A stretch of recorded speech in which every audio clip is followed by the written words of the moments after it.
traquer vos calories est définitivement la meilleure des façons d'obtenir le corps que vous souhaitez.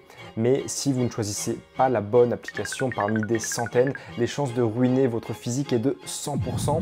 Et aujourd'hui, la question que l'on va se poser, c'est avec quelles applications vous avez le plus de chances d'obtenir des résultats et de parvenir à vos objectifs. J'ai testé plus de 20 applications de tracking calories et aujourd'hui, on va tout simplement faire une tier list de ces applications. Le but pour vous, il est simple, économiser du temps et de l'argent. On va commencer avec MyFitnessPal. MyFitnessPal, c'est l'application que vous connaissez sûrement déjà tous. C'est la plus ancienne sur le marché, c'est la première à avoir pu offrir un service de tracking calories assez robuste.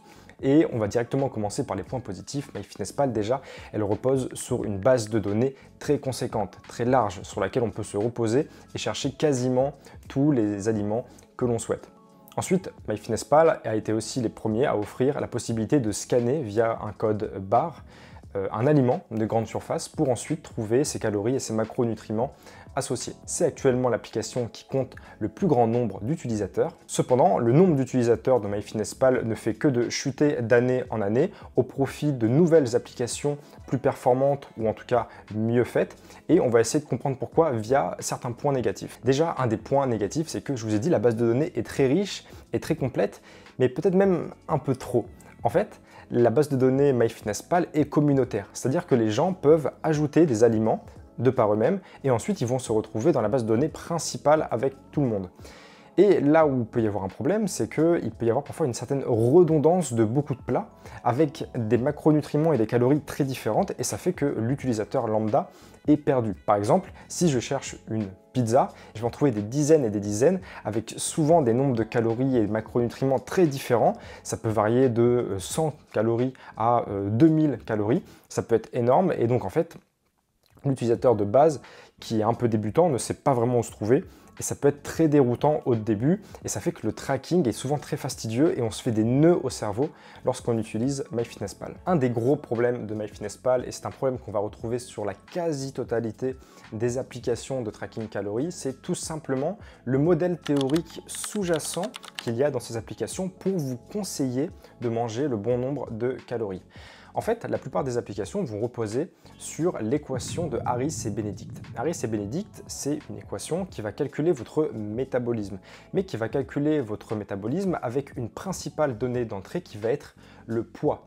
Et comme je vous avais déjà expliqué dans une de mes précédentes vidéos, les équations pour calculer votre métabolisme qui ne se basent que sur le poids sont très imprécises car en fait, on avait vu que tout simplement, dans votre poids, les muscles vont consommer énormément d'énergie, alors que votre masse grasse, votre fat, ne consomme quasiment pas d'énergie. Et le problème de ces équations type Harris et Benedict, c'est qu'elles vont considérer que la masse de votre corps est uniforme, qu'il n'y a pas forcément plus de gras ou plus de muscles, non, ça va être uniforme. Mais donc, le problème de ces équations, c'est que pour ceux qui vont être en surpoids et donc qui vont avoir un excès de graisse, eh bien cet excès de graisse va avoir tendance à être considéré plus comme du muscle que de la graisse et du coup ça va avoir tendance à surestimer très largement votre métabolisme et à contrario ceux qui sont en sous-poids et qui ont justement très peu de graisse et qui ont quasiment le peu de masse qu'ils ont c'est finalement du muscle, et bien on va considérer que dans cette petite partie il y a quand même de la graisse et donc eux à contrario ça va sous-évaluer leur métabolisme avec des équations type Harris et Benedict. Et c'est assez dommage parce que la plupart du temps ceux qui vont s'intéresser à améliorer leur physique, à améliorer leur corps, se trouvent souvent dans les extrémités. C'est ceux en surpoids qui vont vouloir perdre du poids ou ceux qui sont en sous-poids qui vont vouloir gagner du poids. Et donc du coup c'est très compliqué pour eux. Surtout que si vous êtes en surpoids et que vous avez une surestimation de votre métabolisme, eh bien vous allez encore plus galérer à perdre du poids. Et si vous êtes en sous-poids et que vous avez un métabolisme qui est sous-évalué, eh bien vous allez aussi encore plus galérer vous pour gagner du poids. Et ça fait qu'aux extrémités, ce modèle fonctionne très mal. Et tout ce que je vous dis là, je ne le sors pas de mon chapeau, c'est tiré directement de certaines études qui ont été faites. Et par exemple celle-ci qui montre que l'équation d'Harris et Benedict a tendance à augmenter en moyenne de plus de 330 calories par jour lorsque vous êtes en surpoids. Et typiquement, si vous êtes en surpoids et que vous utilisez MyFitnessPal et que vous vous mettez sur un déficit de moins 250 calories par jour, Et bien donc en fait, il n'y a quasiment aucune chance que vous perdiez du poids, car déjà l'équation aura surestimé votre métabolisme de plus de 300 calories. Et ça, malheureusement, c'est très dommage. Donc ce problème que je pointe sur MyFitnessPal, en vérité, il est présent sur beaucoup d'applications malheureusement, mais il est quand même à noter, car il y a des applications qui ont quand même résolu cela. Et d'ailleurs, les gens très avancés qui utilisent MyFitnessPal toujours à 100%, eh bien la plupart du temps, ils ne vont jamais utiliser les préconisations de calories que l'application font. Ils vont souvent avoir leur système de leur côté, compter leur nombre de pas, traquer leurs entraînements et faire tous leurs calculs eux-mêmes avec les connaissances qu'ils ont et l'expérience qu'ils ont. Et ils vont juste utiliser MyFitnessPal comme un food logger, comme un suiveur de calories, comme un outil pour les traquer, mais ils ne vont pas utiliser les conseils de suivi. Et ça, quand vous êtes débutant, c'est assez compliqué, c'est parfois très difficile de connaître exactement le nombre de calories à manger chaque jour. Et donc ça peut être clairement un frein lorsque vous êtes débutant d'utiliser une application type MyFitnessPal. De plus, l'interface utilisateur, il faut quand même la noter, elle est tout à fait basique, mais elle commence même à être démodée. Je crois que l'interface date d'avant 2010, ça commence à faire quand même assez longtemps. Et donc, clairement, niveau interface utilisateur, c'est pas top du tout. Et d'ailleurs, j'ai fait un petit sondage dans mon entourage en ce qui concerne ceux qui continuent à utiliser MyFitnessPal. Je leur ai dit pourquoi vous continuez finalement à utiliser MyFitnessPal. Et c'est vrai qu'il faut noter quelque chose, c'est que l'application est gratuite. Et donc, c'est toujours intéressant d'avoir une application qui est gratuite. Mais est-ce que potentiellement, pour un petit peu d'argent dépensé par mois, vous pouvez avoir un service beaucoup plus grand? La réponse est oui, c'est ce qu'on va voir après. Mais voilà, c'est un argument, c'est que l'application reste gratuite. D'ailleurs, pour l'anecdote, je ne sais pas si vous avez suivi, mais en 2024, il me semble, ils ont voulu rendre payant la feature de pouvoir scanner un aliment via un code barre. Ils l'avaient rendu premium, je crois, pendant quelques jours ou quelques semaines. Ça avait fait un bad buzz absolument immense. Ils avaient perdu un nombre d'utilisateurs record, je crois. Je ne sais plus si vous avez suivi cette affaire. Mais donc voilà, en gros, ça montre que les gens continuent à utiliser MyFitnessPal par habitude et par gratuité plus que par le service rendu. S'ils commencent à faire payer la moindre feature de base, eh bien tout le monde va déguerpir. Donc voilà, ça montre un petit peu voilà, l'idée derrière l'application. Donc pour la note, clairement, MyFitnessPal devrait normalement finir dans le D tiers, mais on va dire comme ça a été l'application un peu historique qui en a lancé beaucoup dans le futur et qu'ils ont été clairement pionniers dans le domaine, et bah on va être sympa et on va quand même les mettre dans le tiers C. On va passer maintenant à Yazio. Yazio, c'est une application, il me semble de base qui est allemande. MyFitnessPal, c'était une application américaine, je ne l'ai pas dit avant. Mais donc Yazio, ça va aller assez vite. En fait, c'est une copie de MyFitnessPal, mais avec une interface utilisateur beaucoup plus agréable, beaucoup plus belle à manipuler. Mais globalement, les features sont quasi exactement les mêmes. On a des calories que l'on peut rentrer dans une base de données. On peut scanner des aliments avec un code barre. Le modèle est exactement le même, c'est un modèle type Harris et Benedict, donc qui a ses défauts comme je vous ai dit auparavant. Donc pour moi clairement ça va aller assez vite, ça va finir dans le tiers C, parce qu'en fait c'est MyFitnessPal mais en plus agréable à utiliser, où il y a un petit peu de travail du UX, donc on va la mettre dans le tiers C. Et en vérité, des apps qui sont tout simplement des copycats de MyFitnessPal en plus joli, avec une meilleure expérience utilisateur. En vérité, il y en a une ribambelle. Je prends la plus connue qui est Yazio parce que c'est celle qui est, je pense, la plus utilisée dans ce type d'application. Mais en vérité, il y en a des dizaines, des dizaines et des dizaines. Donc, je ne vais pas toutes les noter, évidemment. Mais donc, ça finirait à peu près dans le tiers C pour ce classement. Ensuite, une application que peut-être les plus anciens connaissent, de ceux qui s'intéressent au fitness depuis assez longtemps, c'est Noom. Noom, c'est une application. Alors je crois qu'elle n'est pas disponible en langue française, elle est que disponible en anglais, je crois que c'est une boîte américaine. Et en fait, ça a été un peu les premiers à vouloir proposer un peu plus que du tracking calories à l'époque, et notamment du conseil et du coaching directement dans l'application. C'était une très belle nouveauté à l'époque, surtout qu'il y avait une communauté qui était assez large. Ils ont été les premiers à apporter cette idée de coaching et notamment faire des bilans hebdomadaires, c'est-à-dire qu'à chaque fois que vous finissiez votre semaine, eh bien, vos résultats pouvaient être revus par un coach au sein de l'application et donc avoir en fait des conseils spécifiques pour votre avancement. Et je crois que même dans l'application, vous pouviez, à travers un chat, parler directement à un coach. Et donc, pour l'époque, c'était une assez grosse nouveauté, même si on va dire que le système de base ne changeait pas, ça restait du Harris et Benedict, ça restait un food tracker de base, mais vous aviez un peu toutes ces features d'accompagnement en plus qui ont fait la différence à un moment. Après, on ne va pas se cacher, un des gros problèmes de Noom, et d'ailleurs c'est toujours actuellement, je crois, ce qu'il leur est reproché, c'est que c'est excessivement cher. C'est, je crois, 250 € par an ou 50 € par mois. C'est très très cher pour juste un accompagnement supplémentaire. Mais donc voilà, Noom en tout cas, c'est une application dont on sait qu'il y a une large communauté de gens qui ont réussi à avoir des résultats sur cette application. Et donc clairement, malgré le prix, pour moi, ça va finir dans le tiers B des applications. À présent, on va passer à la prochaine application qui est LiveSum. LiveSum, déjà, ça va être globalement une application très proche du fonctionnement de MyFitnessPal, mais il y a quand même quelques points à noter. LiveSum, déjà, elle a une expérience utilisateur qui est très très bonne, qui a vraiment un très joli design, qui est très agréable à utiliser, et donc ça clairement ça va être pour moi son gros point fort. Je pense que c'est une des applications les plus abouties en termes de design, en termes de manipulation, elle est vraiment très belle. Ils ont eu la spécificité eux d'ajouter directement tout un package de recettes healthy à l'intérieur de l'application, et donc vous pouvez choisir les recettes directement dans l'application, les faire et les rentrer directement dans votre application. Ça, c'est très pratique. Évidemment, toutes ces features-là, elles sont payantes. C'est à peu près 60 € par an. Mais en tout cas, c'est une très belle application. Donc clairement, pour moi, ça finirait dans le tiers A. Ensuite, Foodvisor. Vous êtes sûrement déjà tombé sur une publicité Foodvisor. Il se fait notamment connaître pour être passé dans l'émission Qui veut être mon associé? Et ça a été notamment la première application, en tout cas en France, à faire de la reconnaissance d'aliments via scan d'intelligence artificielle. C'est très novateur, c'est très intelligent, ils ont été pionniers sur ça. Et donc ils sont partis du constat qui est assez simple, c'est que traquer ses calories, c'est fastidieux, c'est énervant, c'est long.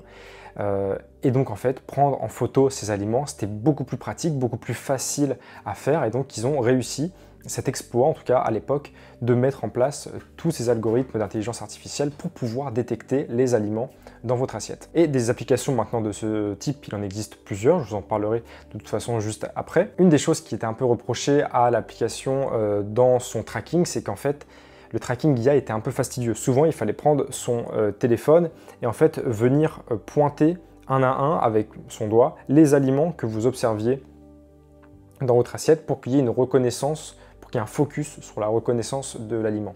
Et ça, c'est pas vraiment optimisé. Actuellement, la tendance des meilleurs trackers via intelligence artificielle, c'est d'essayer plutôt de mettre une photo et détecter tous les aliments un par un qu'il y a dans l'assiette et d'arriver à traquer en fait les macronutriments de chaque aliment pour avoir en fait tout simplement un tracking qui va être plus précis parce qu'on pourra contrôler aliment par aliment.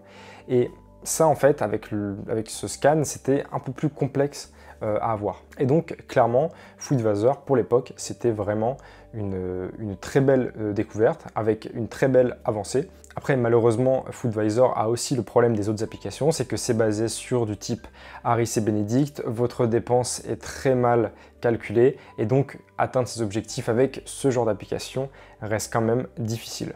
Donc moi personnellement en termes de notes j'irai sur du tiers B parce que maintenant on a quand même des applications qui sont bien meilleures que Foodvisor. Et en parlant d'applications meilleures, on va maintenant passer à l'application Lean. C'est mon application, c'est l'application que j'utilise au quotidien et déjà son gros point fort par rapport à toutes, c'est que là pour une fois on n'est pas sur un modèle de Harris et Benedict. On est sur un modèle qui va calculer votre métabolisme sur la base de votre pourcentage de masse grasse, sur votre body fat. Alléluia. Et donc ce qui est très pratique avec Lean, c'est que quand vous allez télécharger l'application, on va vous demander de faire un body scan. Donc en fait de prendre en photo votre corps pour qu'il déduise à peu près votre pourcentage de masse grasse et ensuite selon votre poids, selon votre âge et d'autres entrants, il va calculer beaucoup plus précisément votre métabolisme de base. Donc déjà en fait on part sur des données qui vont être très fiables.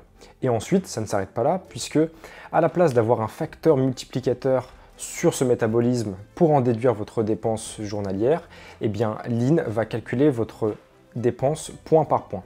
En fait, Lean va se baser sur tous les postes de dépenses de votre corps. Déjà, on va commencer par le métabolisme de base, ensuite l'énergie dépensée due au nombre de pas que vous allez effectuer, et donc vous aurez exactement le bon montant d'énergie dépensées dues à vos pas, car Lean va se baser sur notamment le métabolisme pour déduire cette donnée-là. Il y a aussi l'énergie que vous allez dépenser lors de vos exercices, lors des séances de sport que vous allez effectuer. Et là, encore une fois, Lean se base sur votre métabolisme pour déduire l'énergie que vous avez dépensée pendant vos séances de sport, ce qui fait qu'il n'y a jamais de surestimation due à cette dépense liée au sport. Par exemple, tout bête, si je fais une séance de sport sur Yazio, de musculation, ça va me mettre que j'ai dépensé 500 calories. Alors que dans mon application Lean, ça me met que j'ai dépensé à peu près 250-230 calories. C'est quand même, il y a quand même un facteur x2. x2, c'est énorme.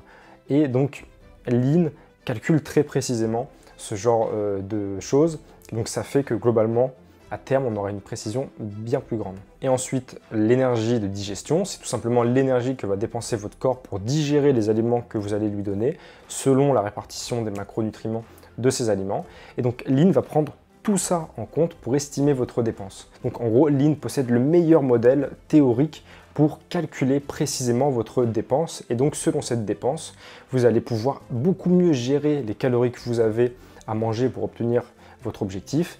Et donc, ça sera beaucoup plus précis. Donc, globalement, déjà, il y a un gros écart entre Lean et les autres applications parce que Lean s'est efforcé de calculer très précisément votre dépense journalière. Et donc ça, c'est la très grande force de Lean, c'est de vous donner le bon montant calorique à consommer pour atteindre vos objectifs avec un bon modèle théorique sous-jacent derrière. Et pour traquer ces calories, ça ne s'arrête pas là, car Lean possède en fait toutes les meilleures features pour traquer ses calories. Lean possède une très large base de données avec plein d'aliments à l'intérieur. Vous pouvez aussi tout simplement scanner le code barre d'un produit avec le scan code barre et vous avez notamment le scan IA et Lean possède tout simplement le meilleur scan IA d'aliments sur le marché. C'est le plus précis, c'est celui qui décompose le mieux les aliments. Et ça, c'est absolument parfait lorsque vous êtes en sortie, lorsque vous allez au restaurant, lorsque vous êtes en déplacement entre amis, etc. Le scan IA, il est hyper puissant.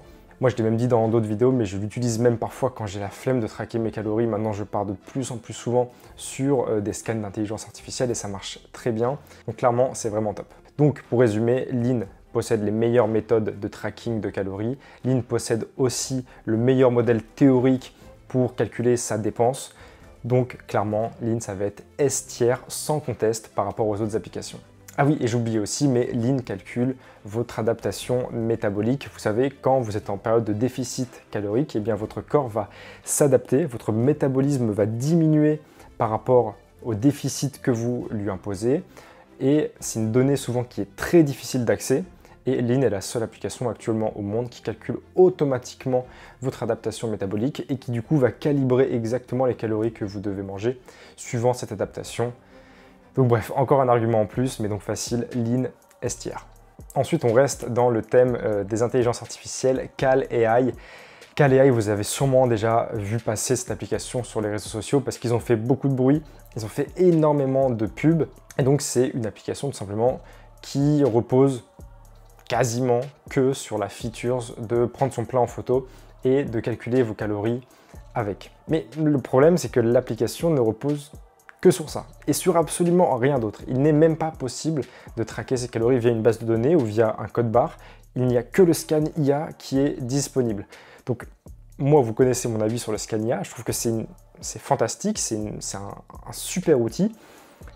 Mais il faut quand même qu'il y ait aussi les deux autres méthodes pour traquer ses calories. Il faut aussi quand même qu'il y ait la base de données et le scan code barre. Justement, moi je pense que la force des applications qui proposent les trois en même temps, c'est de pouvoir allier en même temps flexibilité, précision par moment lorsqu'on a bien le temps et plus parfois une petite donnée d'imprécision via un scan mais avec une plus grande accessibilité et une plus grande du coup adhérence sur le long terme, mais de n'avoir que le scan, je pense que c'est pas forcément une bonne chose. Il faut au moins par moment avoir des données que l'on puisse rentrer à la main pour compléter des petites choses à droite et à gauche. Je pense que c'est la base. Et de plus, un des problèmes de ce scan IA, c'est qu'il n'est pas très précis et il décompose très mal les aliments observés dans l'image. Par exemple, si je prends un des exemples ici sur Cal AI d'un plat de chips et un sandwich, par exemple, si je le fais sur Lean, eh bien, il vient bien calculer séparément les chips, le pain, la salade, le fromage, parce qu'en fait on voit tous ces éléments sur la photo, mais quand vous allez traquer avec Cal AI, ça va traquer toute l'enveloppe d'un coup. Et ce qu'on aime lorsqu'on utilise un scan IA, c'est d'avoir tous les aliments et de pouvoir ensuite calibrer un par un chaque aliment si parfois il y a eu des petites erreurs ou des petites imprécisions. Et là, en fait, on ne peut pas du tout. Là, par exemple, si j'ai envie de changer un peu la quantité de fromage, par exemple, dans l'image, parce que c'est une donnée qui est à moitié visible, ça se trouve, il y a peut-être plus de fromage qu'on ne le pense dans le sandwich, eh bien, on pourrait, par exemple, sur Lean, on pourrait le changer directement. Ici, on ne peut pas. C'est un bloc entier de calories, et donc ça fait que c'est très dur à manipuler, et globalement, en fait, c'est juste pas très précis, quoi. Et donc, c'est un petit peu dommage parce que toute l'application en elle-même repose sur ça. Même le nom, c'est Cal AI. Donc, tout repose sur ça. Et en fait, c'est même pas le scan IA le plus précis auquel on peut avoir accès. Donc ça, franchement, c'est très dommage. Ensuite, niveau tracking de dépenses, c'est comme les autres applications. C'est du type Harris et Benedict. Donc, sur ça, ça fait que c'est aussi assez mauvais globalement pour suivre sa dépense. Donc bon, Cal AI, clairement, c'est pas avec cet outil que vous allez obtenir vos résultats. Et donc pour Cal AI, ça sera directement E-tiers, pas de débat. Ensuite, Fat Secret. Je vous parle de Fat Secret parce que je sais que dans ma communauté, il y en a qui utilisent cet outil. Donc globalement, la valeur ajoutée de l'application, c'est qu'il existe une partie communautaire, donc en fait une partie communauté où vous allez pouvoir échanger des conseils, des recettes, des avis sur certains sujets, etc. Moi, personnellement, je ne suis absolument pas friand de ce genre de choses. Même si, voilà, moi j'ai téléchargé, je me suis baladé, il y a des trucs extrêmement chelous. En fait, c'est ça le problème. En fait, pour moi, c'est un peu ça le problème. C'est que dès qu'il y a un aspect communautaire, ça peut être très bien, ça peut être très enrichissant, mais il y aura toujours des trucs ultra bizarres, ultra cringe. Je vous mets des petites images des trucs que j'ai vus. Voilà, il y a des trucs bizarres, quoi. Il y a des trucs bizarres. Et donc, je vous avoue que moi, j'allais partir sur un solide C sur cette application parce qu'elle propose quand même des choses intéressantes. Mais en fait, j'ai revu mon jugement parce que je vous avoue qu'en vérité, l'interface utilisateur est absolument catastrophique. Je n'ai jamais vu ça.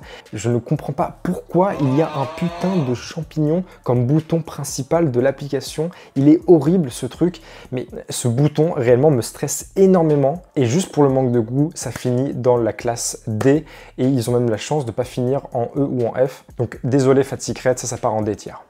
Et pour finir, pour pas que la vidéo soit trop longue, je suis obligé de parler très rapidement des applications de fasting, des applications de jeûne intermittent, parce que mine de rien, elles comptent un nombre d'utilisateurs conséquent. Et je vous avoue que j'ai même hésité à en parler, parce que les applications les plus connues dans le domaine, qui sont Zero et Fast Easy, en fait, ne proposent même pas la possibilité de traquer ses calories. En gros, ça repose sur le fait que le plus important, c'est le jeûne intermittent et qu'ensuite, vous pouvez vous régaler, vous pouvez manger tout ce que vous voulez. Et du moment que vous fastez, du moment que vous fassiez votre jeûne intermittent, c'est bon, tout est fait, il n'y a plus rien à faire. Donc clairement ici, j'ai pas le temps de parler en détail du jeûne intermittent.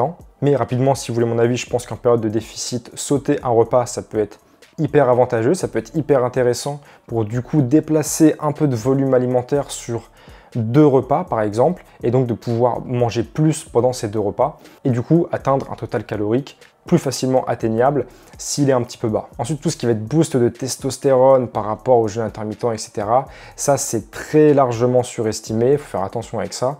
Et donc globalement, ce n'est pas le jeûne intermittent qui va vous transformer à vie, c'est plutôt le fait de baisser vos calories qui va vous faire perdre du gras. Donc pour revenir à ces applications, en fait, ce sont juste des grands timers. En fait, c'est votre application minuteur, sauf que c'est fait dans une application pour vous dire, voilà, vous avez fasté, vous avez fait du jeûne intermittent pendant telles heures, et donc maintenant vous avez possibilité de manger. Donc bref, je trouve que ça apporte pas énormément de choses. Et donc évidemment, pour moi, le fait de ne même pas inclure du tracking calorique dans leur application, ça montre leur désintéressement pour la méthode calorique qui pourtant a fait ses preuves.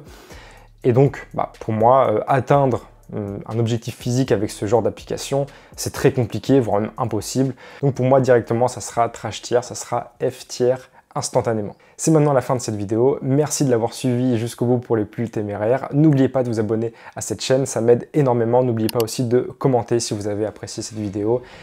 Abonnez-vous à mes réseaux sociaux, Instagram, TikTok, commentez, likez, etc. Merci beaucoup à ceux qui le font. Vous êtes de plus en plus nombreux et ça me touche énormément. Merci beaucoup et à la prochaine. Ciao.